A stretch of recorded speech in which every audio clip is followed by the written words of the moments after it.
रात्रि क्लास चल रहा था 13/7/1967। तीसरे पेज के मध्यादि में बात चल रही थी।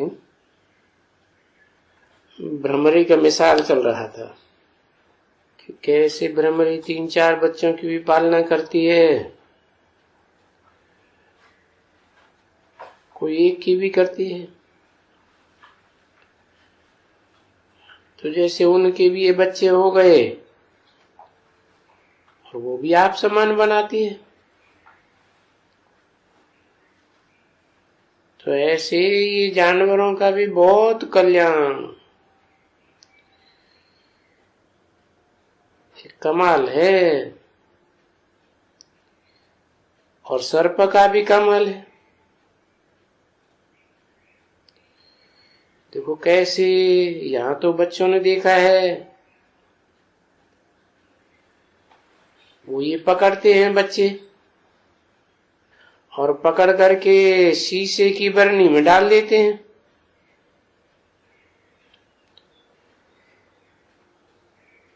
और वो शीशे की बरनी में ही खल छोड़ देते हैं। जो ऐसे कोई कभी कभी कोई ऐसे होते हैं जो खल नहीं छोड़ते हैं, तो ये भी कमाल है ना बच्चे, कैसे छोड़ते हैं और नई खल कैसे जम जाती है और कैसे उनको मालूम पड़ता है कि पुरानी खल छोड़नी है।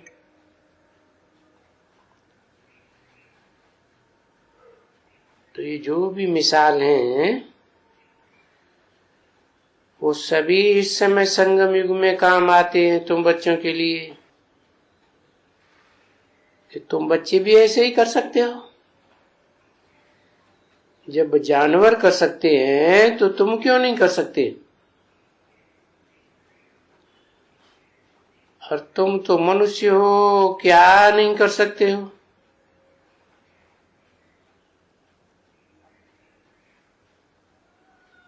परंतु इन मनुष्यों को तो थोड़ा रहता है ना,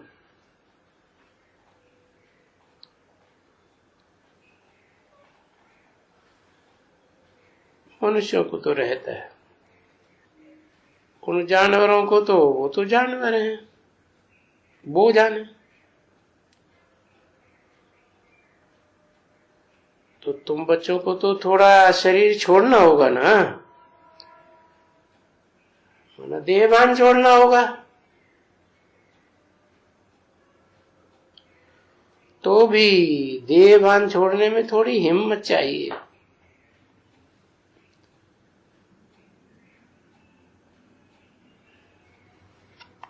हिम्मत करेंगे तो मदद मिलेगी। जो ये शरीर छूट जावे, क्योंकि शक्ति चाहिए ना। तो ये देहभान छोड़ने की तुम बच्चों को शक्ति आती है, और क्यों नहीं आएगी?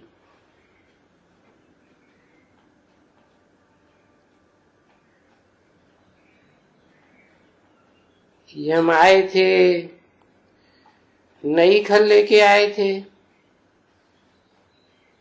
और ये पुरानी होते होते अभी बिल्कुल पुरानी हो गई। तो अभी तो इनको छोड़ना ही है ना। और ये पुरानी खल छोड़ेंगे तो कर्मातीत अवस्था को दिखावेंगे,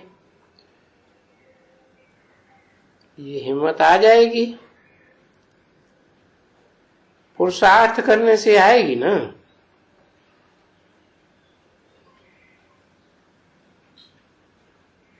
और कल पहले भी तुमने ऐसा ही किया था जरूर। जो इतनी मालाएं बनाते हो तो कर्मातीत अवस्था हुई है ना। और जब कर्मातीत अवस्था होगी तो फिर कोई भी याद नहीं आएगा।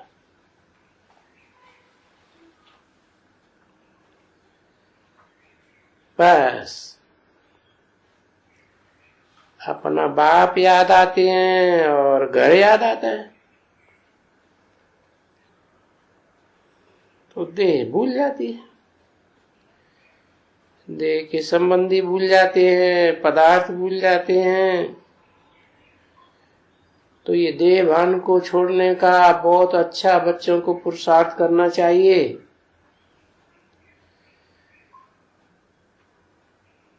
कि बाबा ने समझा दिया कि कर्मेंद्रिय है, उसमें भी एक खास आंखें जिनसे बहुत धोखा मिलता है, उनको बस में करना है। और ये है बहुत बहुत मुश्किल है, क्योंकि पवित्र बनने की बात में और कोई बात इतनी डिफिकल्ट नहीं है जितनी ये डिफिकल्ट है। बाबा कहते हैं कि काम महाशत्रु है, तो इन पर जीत पाने के लिए प्रतिज्ञा करो, क्योंकि अभी फिर ये अंतिम जन्म है।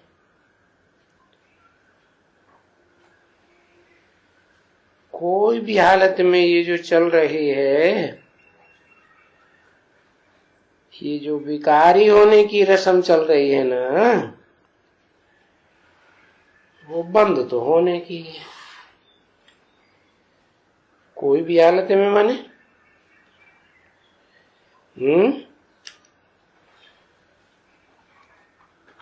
सहज सहज जैसे बताते हैं, पुरुषार्थ करके मेहनत करके ये रस्म खुद ही खत्म कर देना तो अच्छा है, नहीं तो फिर सजाएं खानी पड़ेंगी। तभी तो कहते हैं विशेष दुनिया और वाइसलेस दुनिया। तो ये विशेष दुनिया बंद होती है, तो जब बंद होती है तो पुरुषार्थ करके इस एक जन्म में बाकी अपना बाप से ले ले।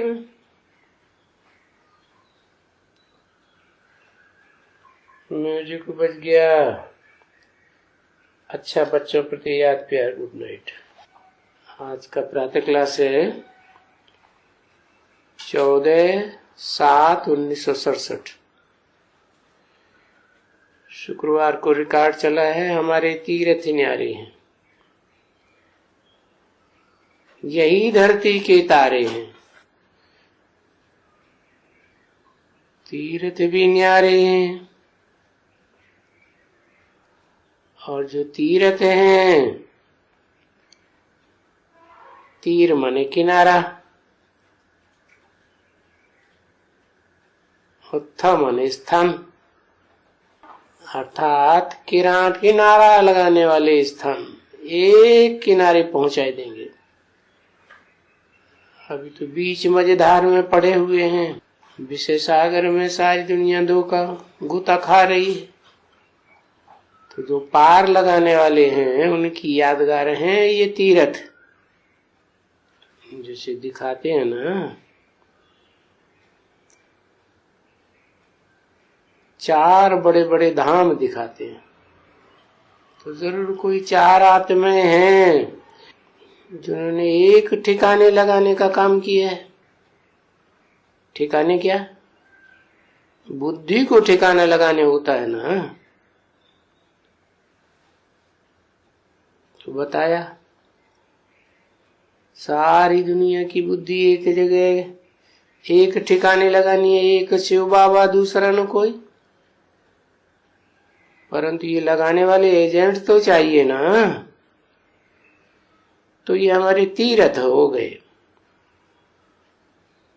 और ये दुनिया के हिसाब से जो तीर्थ है, हमारे तीर्थ है बिल्कुल न्यारे। और ये धरती के सितारे हैं,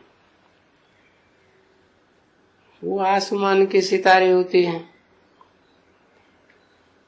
वो ऊंचाई पे चमकते हैं। ये भी जब पुरुषार्थ की ऊंचाइयों को पकड़ लेते हैं तो संसार में चमकते हैं।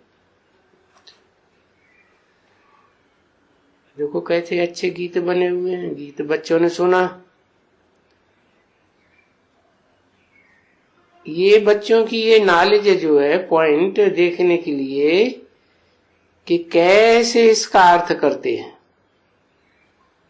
तो गीत निकाल करके फिर जाके अर्थ करना चाहिए एक एक का। तो किस प्रकार से ये समझते हैं इन गीतों को, क्योंकि ये गीत भी तो करेक्ट किए जाते हैं ना,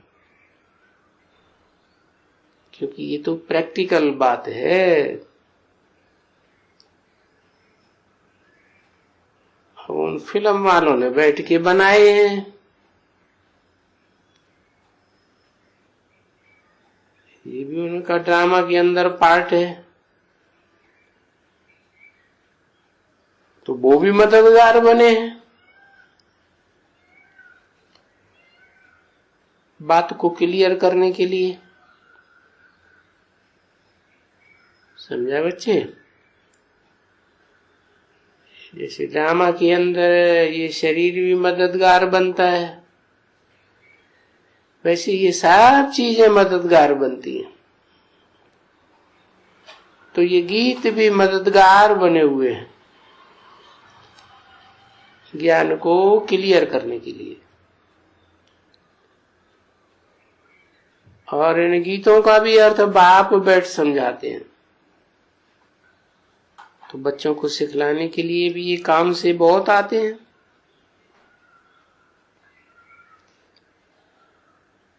कुछ समय आगे ये बाप अर्थ नहीं करते थे, एक हफ्ता भर कि थोड़ा रोज देखें कि इनकी नाली कैसे भिन्न भिन्न प्रकार से समझाती है।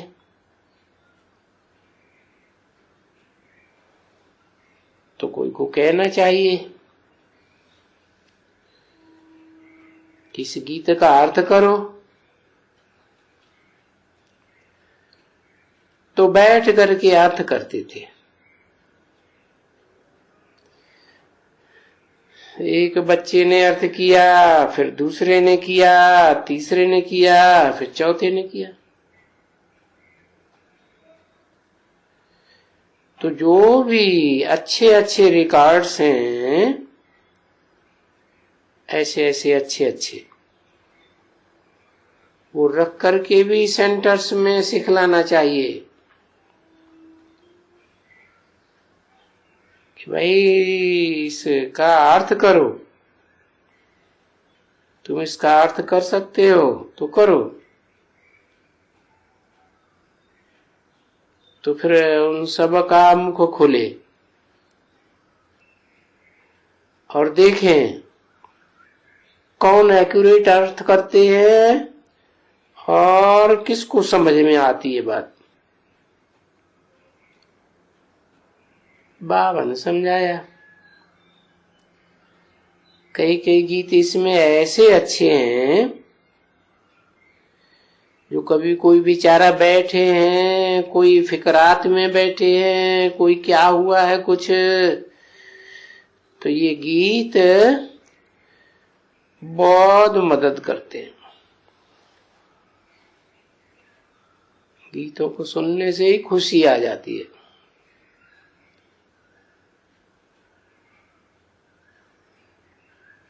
तो घर में जाकर के वो गीत निकाल करके अच्छे अच्छे गीत सुनने चाहिए। भले गीत रेडियो में आते हैं,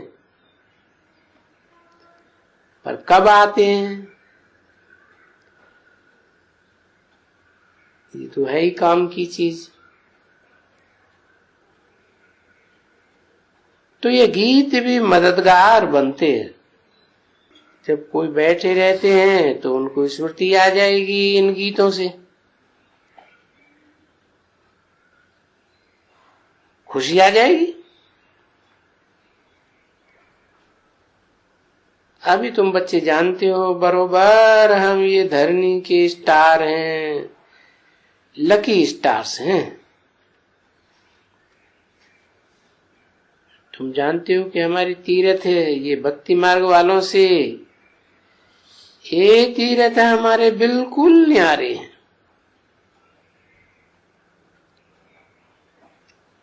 है? इन तीर्थों को भी क्या नाम दें? पांडव सेना। क्योंकि वो जो दुनिया में है वो है पांडव की सेना।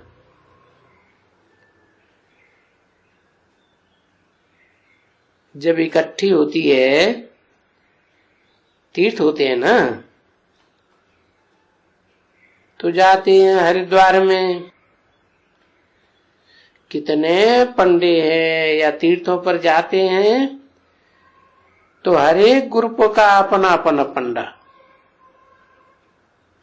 क्या टैली करो ज्ञान से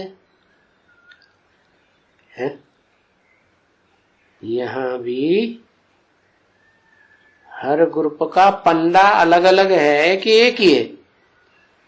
पंडों के नाम बताओ। अच्छा, बड़े बड़े पंडों के नाम बता दो। अरे थोड़ा सा बताओ, पता लग जाएगा। हाँ हाँ, ये बहुत याद आया। इब्राहिम और और बस एक ही, वो भी हाँ। हाँ, क्राइस्ट, बुद्ध, ये है भक्ति मार्ग के पंडे हैं।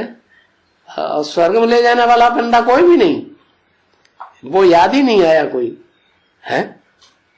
ये क्या बात है? ये तो नरक के पंडे हैं, नरक की दुनिया में ले जाने वाले। भले इनकी और इनके फॉलोअर्स की भी मुक्ति, जीवन मुक्ति होती है, लेकिन जो स्वर्ग में देवताओं की होती है वो थोड़ी। तो हर ग्रुप का अपना अपना पंडा, छोटा ग्रुप हो बड़ा ग्रुप हो, शिव बाबा है सबसे बड़ा पंडा, सारी दुनिया का पंडा। तो वो ले जाते हैं उनको, हैं कौन? ये सारे पंडे ऊपर में कहां भी ले जाते हैं। ऊपर में माने ऊंची स्टेज में। तो पंडे बहुत रहते हैं, क्योंकि हर एक के अपने अपने पंडे, और उनके पास बहुत चौपड़े रहते हैं। क्या? सब बता देंगे तुम किस कुल के हो, तुम्हारे बाप का नाम क्या है, बाप के बाप का नाम क्या है, बाबा का नाम क्या है, पर बाबा का नाम क्या है, तर बाबा का नाम क्या है। 4 4 5 5 पीढ़ियां बता देते हैं। वाह भाई, पीछे हर एक का अपना अपना, कोई कृपलानी परिवार, कोई बासवानी, कोई फलाना, कोई टीरा।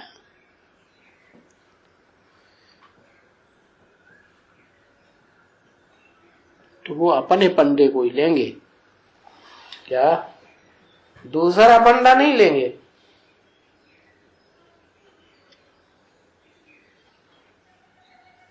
जैसे देखा ना, कोई कोई अपने धर्म के बड़े पक्के होते हैं, अपने कुल का ही पंडा लेंगे। तो समझो कि तीर्थों में जाते होंगे, कितने पंडे जाते होंगे।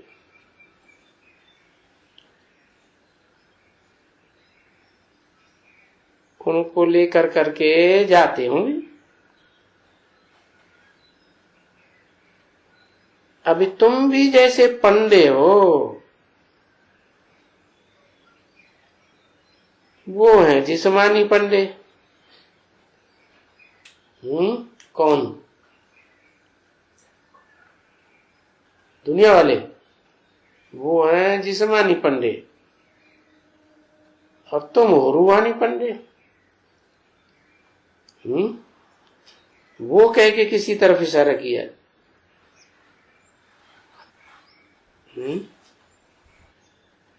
तुम रूहानी पंडे हो और वो हैं जिस्मानी पंडे, तो जिस्मानी पंडे कह के किस तरफ इशारा किया है? अरे इतनी बात है, दुनिया वालों की तरफ तो इशारा किया ना है? हाँ, और ब्राह्मणों की दुनिया में नहीं है वो जिस्मानी पंडे है, ब्रह्मा बाबा है पंडे। ब्राह्मणों की दुनिया में जिस्मों की तीर्थ यात्रा कराते हैं कि रूहानी यात्रा कराते हैं? तुम्हारा तो नाम ही है पांडव सेना, पंडा की सेना। पंडा माने रास्ता बताने वाला। बड़े से बड़ा पंडा है तुम्हारा शिव बाबा, उसकी तुम हो बच्चे, तो पंडा के बच्चे पांडव, जैसे ब्रह्मा के बच्चे ब्राह्मण। परंतु पांडवों की कोई राजधानी नहीं थी क्या? ऐसे ही बैगरी रूप में घूमते रहते थे। अभी तुम बच्चों ने समझा है कि पांडव पंडे को ही कहा जाता है।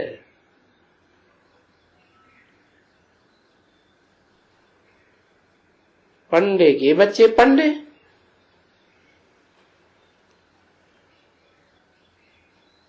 और बाप को भी पंडा कहेंगे। क्यों?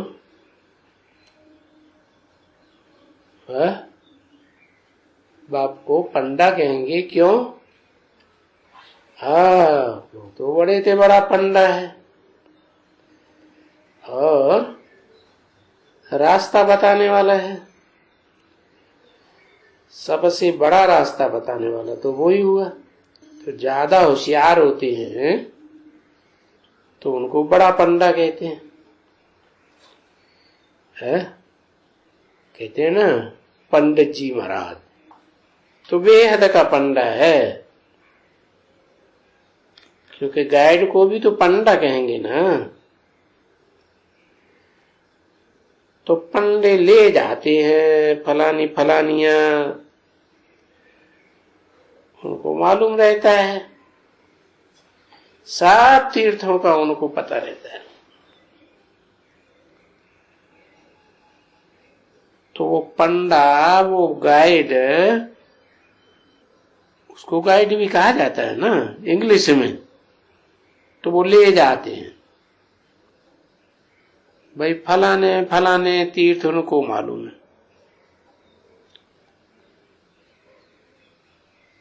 और वो पुजारी वगैरह भी जो तीर्थों के होते हैं ना मंदिरों में, वो भी उनको सब जानते हैं कि ये पंडे ले आए हैं यात्रियों को।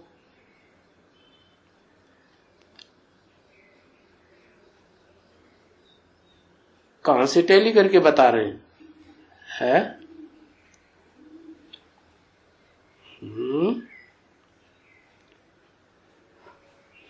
हर सेंटर में अपने अपने पुजारी होते हैं ना। जैसे जो भी ब्राह्मणियां हैं वो जैसे वो सेंटर जो बनाया है रिहर्सल के पीरियड में, जैसे मंदिर हो गया,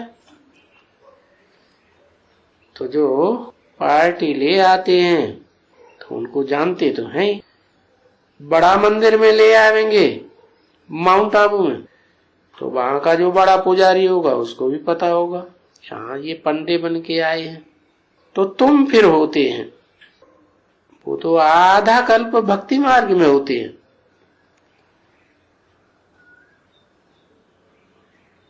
और तुम यहाँ ज्ञान मार्ग में भी तो पंडे बनते हो। हर एक को बैठ करके रास्ता बताते हो। ये बैठने की, ये ले जाने की, ऐसी तो यहां कोई बात नहीं है। यहां घर में बैठे बैठे तुम इनको रास्ता बताते हो, तो तुम रास्ता जिसको बताते हो वो पंडा बन जाते हैं, वो भी पंडा। क्योंकि एक दो को बच्चों को ये रास्ता बताना है। क्या रास्ता? मनमना भव, ये डेस्टिनेशन, ये देखो मंजिल है। कौन सी मंजिल है? कहां पहुंचना है? परम धाम। तो देखो अभी तुम बैठे हो, तुमने तीर्थ बहुत किया है, भक्ति मार्ग में किए हैं ना बच्चों ने बहुत तीर्थ, तो उनकी बुद्धि में है कि कैसे तीर्थ यात्रा में ले जाते हैं। और जिन्होंने तीर्थ नहीं किया है उनकी बुद्धि में नहीं है कि बद्रीनाथ कैसे जाना होता है, अमरनाथ कैसे जाना होता है, या श्रीनाथ जगन्नाथ कैसे जाना होता है। बाबा ने तो चारों धाम गिनाई दिए। कौन कौन से धाम बताए? बद्रीनाथ, अमरनाथ, और पूर्व में जगन्नाथ, और पश्चिम में श्रीनाथ। सबसे उत्तर में कौन सा? अमरनाथ। तो जो जो बच्चे करके आए हैं उनको तो वो भक्ति मार्ग की यात्राएं स्मृति में आवेंगी ना। भाई हम ये यात्राएं करके आए हैं, कैसे वहां जाना होता है, कहाँ है, किस तरफ में है, तो मालूम है ना बच्चों को। 14/7/67 की प्रातः क्लास का दूसरा पेज। तो जो तीर्थ कर करके आए हैं और जो पंडे हैं वो दोनों ही जानते हैं कि तीर्थ कैसे हैं, कहाँ जाना है, कैसे जाना होता है, क्या रास्ता है। अच्छा वो तो हुए जिस्मानी पंडे, और तुम हो रूहानी पंडे। तो ये रूहानी यात्रा और तो दुनिया में कोई ने ऐसे तीर्थ किए नहीं है, क्योंकि उस दुनिया में तो जो उस तरफ में है वो तो कलयुग में है, और तुम तो संगम युग में आ गए। वंडरफुल बात तो ये है कि तुम अपन को भूलो मत। क्या कि हम संगम युगी हैं, हम कलयुगी तीर्थ यात्रु नहीं हैं। हमारे पंडे भी संगम युगी हैं। संगम काहे का संगम? दो युगों का संगम है, पुरानी दुनिया और नई दुनिया का संगम है, कलयुग और सतयुग का संगम है। तो पुरुषोत्तम संगम युगी हैं। तो तुम बच्चों को एक ही है बरोबर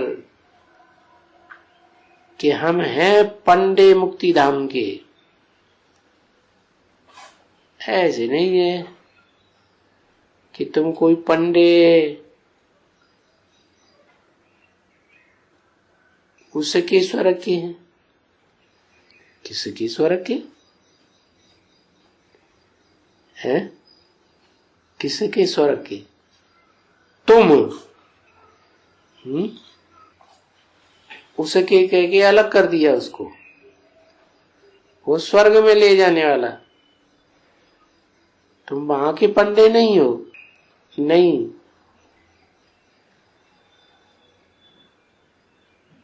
ये तो पंडे तुमने छोड़ा तुम्हारा, ये तो गए हम। वहां से ये पक्का मालूम है कि हम नई दुनिया में आएंगे। क्या नई दुनिया में आएंगे? माना स्वर्ग में नहीं जाएंगे, स्वर्ग में नई दुनिया नहीं होगी, है? होगी, कुछ पुरानी नहीं होगी, है? पुरानी नहीं होगी। अरे अगर पुरानी नहीं होगी तो उसके क्यों कह दिया? है? बताए ना, ऐसे ही नहीं है कि तुम कोई पंडे उसके स्वर्ग के हैं, हैं? तुम स्वर्ग के पंडे हो या बैकुंठ के पंडे हो? ब्रह्मलोक के पंडे हो, परम ब्रह्म के पंडे हो या सामान्य पंडे हो? तुम तो जानते हो कि हम वहां जाते हैं जहां से हम नई दुनिया में लौटेंगे। तो तुम बच्चों को बुद्धि में ये रहता है बरोबर।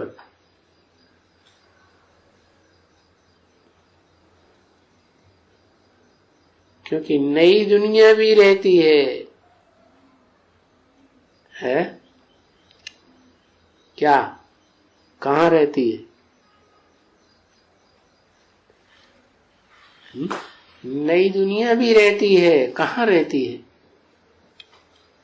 भविष्य में नहीं, इसी दुनिया में कि हम आ करके फिर ये हमारा अहम ऑब्जेक्ट है ना, ये क्या? ये लक्ष्मी नारायण। कौन सी लक्ष्मी नारायण? ये जो रोशनी में खड़े हुए हैं, और जो सत्युग में लक्ष्मी नारायण होंगे वो रोशनी में नहीं होंगे? नहीं। तो नई दुनिया भी रहती है, पुरानी दुनिया भी रहती है।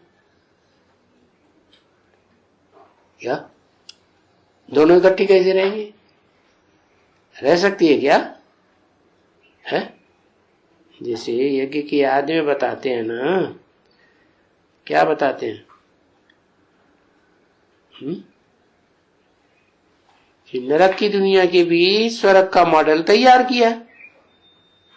तो मॉडल था, अभी क्या होना है? अभी प्रैक्टिकल में नरक की दुनिया के बीच बैकुंठ तैयार होने वाला है कि हम आ करके फिर से इस बैकुंठ में जाएंगे। हमारा अहम ऑब्जेक्ट है, तो यहीं आकर के मिलेगा। तो जब ये तुम बच्चे बैठे हो, बैठे हुए रहते हो, तो गोया तुम नंबरवार पुरुषार्थ अनुसार पंडे हो। पुरानी दुनिया से नई दुनिया में ले जाने वाले। वो दुनिया में तो स्वर्ग की बातें बताते हैं। क्या? तो तीर्थ यात्रा पर हमारे साथ चलेंगे तो स्वर्ग में जाते तो कोई है नहीं।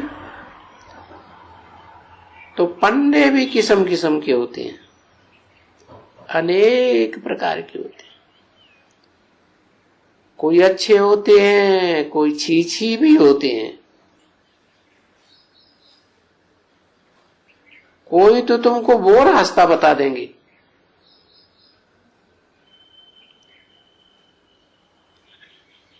कोई अच्छे अच्छे ग्राहक देखेंगे ना, तो ज्यादा पैसे वाले देखेंगे तो उनको वैश्यालय का भी रास्ता बताए देंगे।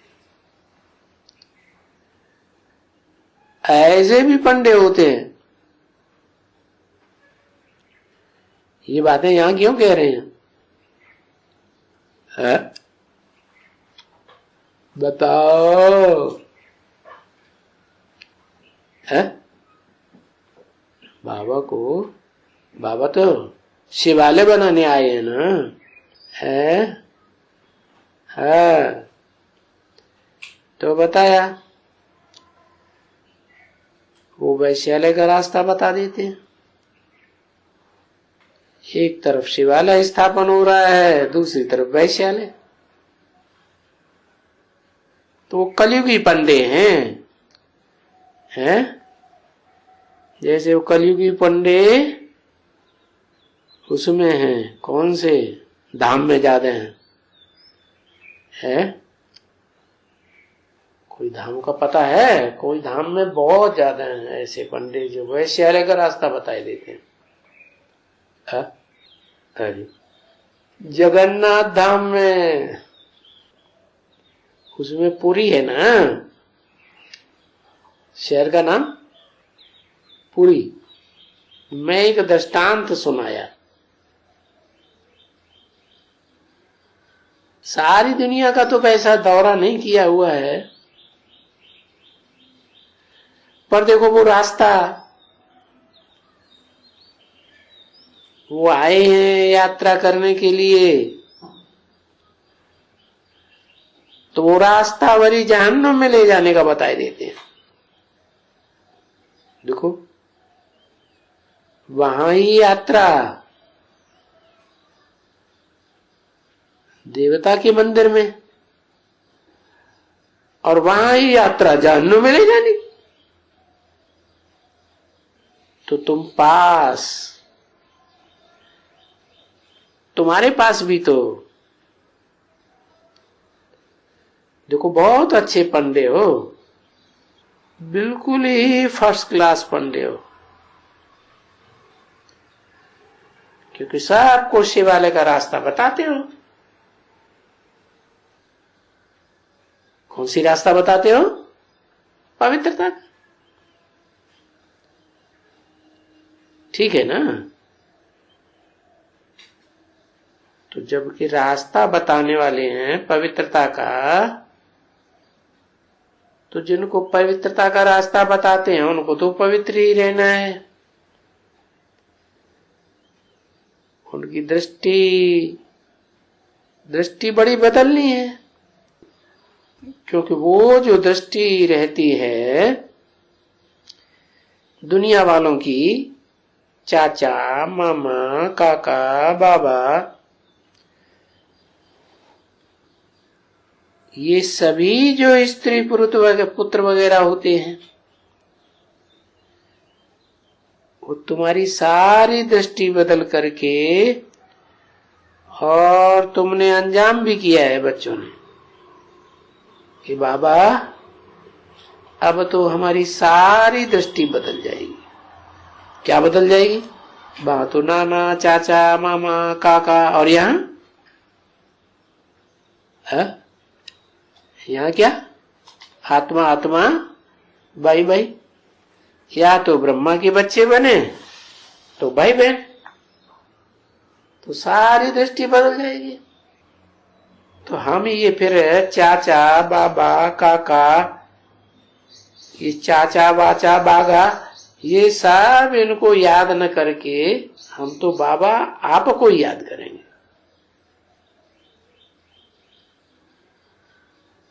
तो देखो है तो सही ना गायन भी, कि हम आपका ही बनेंगे, बस आपका बनाना, फिर मेरे को क्या चाहिए, क्योंकि आपका बनते हैं तो हमारा तो बेड़ा पार है। इसका बनते हैं शिव बाबा का। बेड़ा क्या किसे कहते हैं? जहाज। तो किसका बनते हैं तो बेड़ा पार। भक्ति मार्ग में कहते हैं ना, शंकर चाप जहाज यही चढ़े उतर पार नर। क्या वो बड़े बड़े जहाज होते हैं ना पानी के, तो उनमें कोई कोई होते हैं अपनी छोटी छोटी नवैया भी ले जाते हैं, कहीं जहाज डूबने लगे तो अपने नवैया से निकल जाएंगे, तो आथत देते हैं कि वो जहाज तो डूब जाएंगे, डूब जाते हैं बूढ़ सकल संसार, लेकिन ये जहाज डूबने वाला नहीं है। बाबा ने क्या नाम दिया इसका? वो तो शास्त्रकारों ने नाम दिया, सिखों ने नाम दिया। सिखों ने नाम दिया नानक नाम जहाज। हाँ, बाबा ने नाम दिया चंद्रकांत वेदांत। क्या?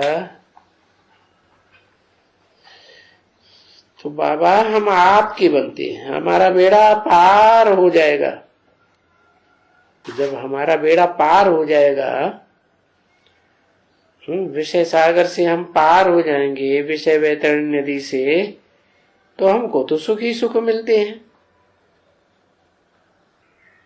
क्योंकि हम तो पार चले जाएंगे, बाकी तो डूबेंगे। क्योंकि मेरा जिसके साथ संग है, अभी तक मेरा जिनके साथ संग रहा, वो सभी दुख के भांति है। ये नाना चाचा मामा काका सब दुख के बंधन वाले हैं। तो बाप ही है एक जो सुख के संबंध में जुटाता है।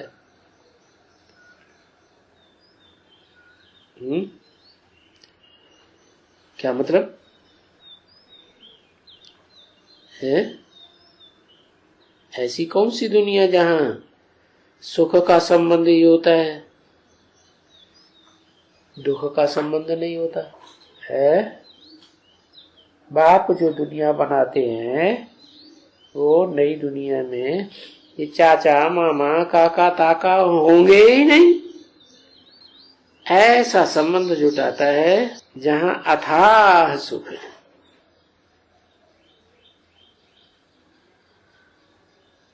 तो बाप ने समझाया ना बच्ची, ये जो आज की दुनिया का सुख है ये तो काग विष्टा समान सुख है। क्यों है काग विष्टा समान सुख क्यों कहा? क्योंकि ये इंद्रियों का सुख है, वो भी भ्रष्ट इंद्रियों का सुख है, इसलिए क्षण भंगुर है। ज्यादा शक्तिशाली इंद्रियां कौन सी होती है? ज्ञान इंद्रियां। तो उनका सुख सदा काल का है, सदा काल का न भी कहें, लेकिन औरों के मुकाबले जास्ती तो है ही। लेकिन तुमको जो सुख मिलता है वो अतीन्द्रिय सुख मिलता है, और जो अतीन्द्रिय सुख लेने वाली आत्माएं हैं वो तो जन्म जन्मांतर सुखी रहती है। बोला है कोई कोई बच्चे तो ऐसे पुरुषार्थी हैं जो 82-83 जन्म तक भी सुख में ही रहेंगे। क्या उनको दुख की दुनिया महसूस नहीं होगी? तो बाकी दुनिया का तो कागविष्ठा समान सुख होगा। कागविष्ठा क्यों कहते हैं? इसलिए कहते हैं कि मनुष्य जो कुछ भी खाता है, भोगता है, और जो बचा हुआ कचरा निकलता है तो उस कचड़े को कौवा खाता है, और कौवा जो खाता है उसमें से जो कचरा निकला तो जो बचा खुचा है उसे कहते हैं कागविष्ठा समान। तो कौवे की विष्ठा हो गई ना है। तो स्वर्ग की दुनिया के जो तुम्हारे सुख हैं वो तो नरक की दुनिया में आ गए। नरक की दुनिया में पहले मनुष्य होते हैं, ऋषि मुनि, मनन चिंतन मंथन करने वालों को मनुष्य कहा जाता है। तो वो ऋषि मुनि मनुष्य थे। फिर द्वापर युग की दुनिया के बाद फिर ये आ गया कलयुग, और इस कलयुग में भी अंत में फिर ये कौओं का राज्य आता है। क्या बहुत काव काव करते हैं, और ये जो बचा खुचा है ना ऋषि मुनियों का बचा हुआ श्रेष्ठ सुख जो उन्होंने भोगा था, स्वर्ग में भी भोगा ऋषि मुनियों ने, फिर ऐसे मनुष्य सृष्टि में भी मनुष्यों ने सुख भोगा द्वापर में, फिर जो बचा खुचा है वो कलयुग में आ गया। तो कलयुग में ये कौओं की गवर्नमेंट निकलती है, ये क्या करते हैं, ये फिर काव काव काव काव करते हैं, बुलाते हैं, आओ आओ आओ, कहाँ आओ, आओ 5 स्टार होटल खोले हुए हैं यहाँ आ जाओ। तो जो इन कौओं का खाया हुआ जो क्या नाम 5 स्टार होटलों में बचता है वो फिर लोग खाते रहते हैं।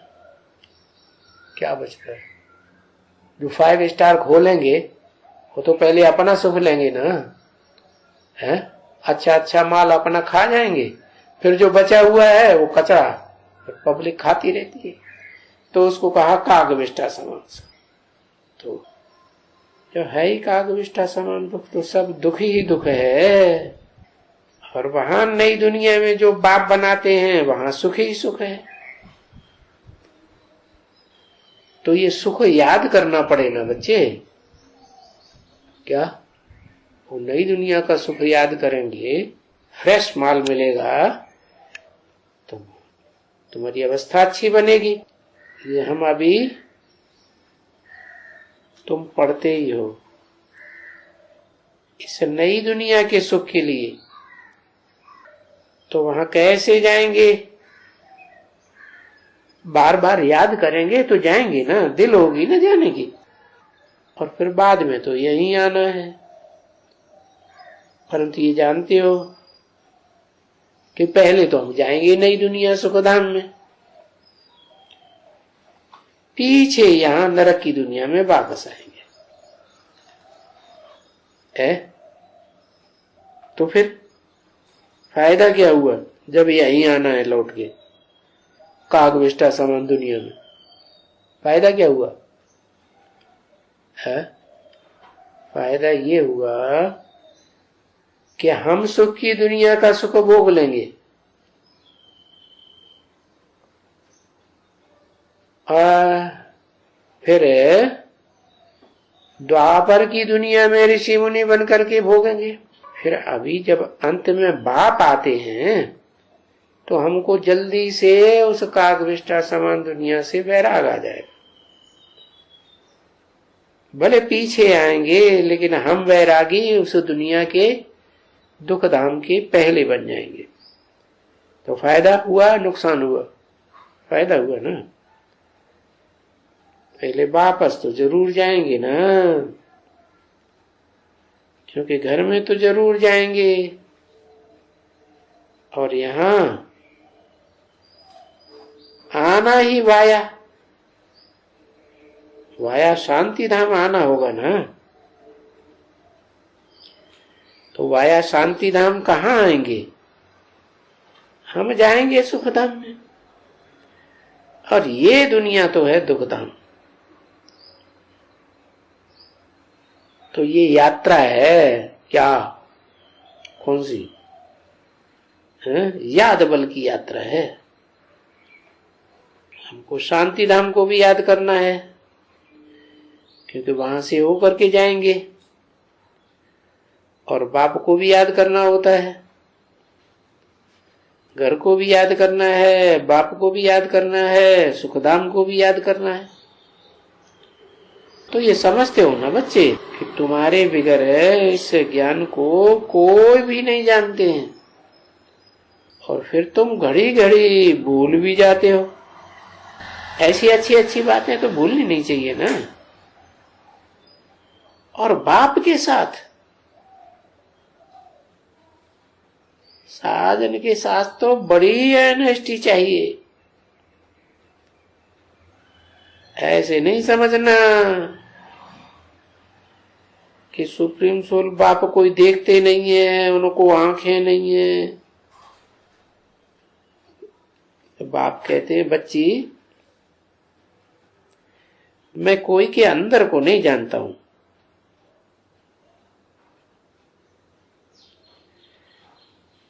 ऐसे कैसे हो सकता है कि मैं सारी दुनिया के बच्चों की बात में बैठ करके अंदर के जानूं? नहीं। हाँ, जैसा जैसा तुम एक्ट करते हो तैसा तैसा बाबा तुमको आफरीन देते और फिर समझाते रहते हैं, पुरुषार्थ कराते रहते हैं। ओम शांति।